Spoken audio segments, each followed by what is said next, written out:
இப்படி பண்ணிட்டீங்களே பாலா சார். என்ன பாலா சார்? கோடியில சம்பாதிச்சு உதவி பண்றவங்க சிலர் இருக்காங்கன்னா, இன்னொரு பக்கம் வாங்குறது 5 10 இருந்தாலும் அதையும் தானம் பண்ற பலர் இருக்கதான் செய்யறாங்க. அதுல ஒருத்தர் தான் இந்த கேபிஒய் பாலா. ஆளை பார்த்தா டம்மி பீஸா இருக்க, பயங்கரமான ஆளா இருக்கேடா.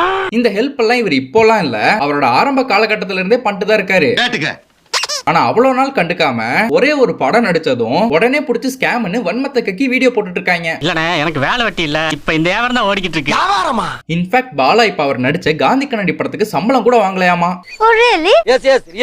ஆர்ஜே பாலாஜி நான் சொல்ற மாதிரி இடது கையில குடுக்கறது வலது கைக்கு தெரிஞ்சாதான் நாளைக்கு அவங்களும் கொடுப்பாங்கன்னு சோசியல் மீடியால ஷேர் பண்ணா, இங்க யாரும் எதுவும் குடுக்கலனா கூட பரவாயில்ல, குடுக்கறவங்களையும் குடுக்க விடாம பண்ணிடுவாங்க போல. டேய், நீங்க யாரும் தேட வேணாம், என்னையா தேட விடுங்கடா, போங்கடா.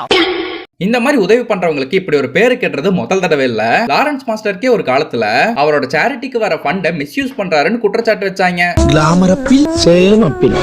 எல்லாருக்கும் தெரியும் எவ்வளவு குழந்தைகளுக்கு அவர் ஒவ்வொரு உதவியும் பார்த்து பார்த்து பண்ணிட்டு இருக்காருன்ட்டு.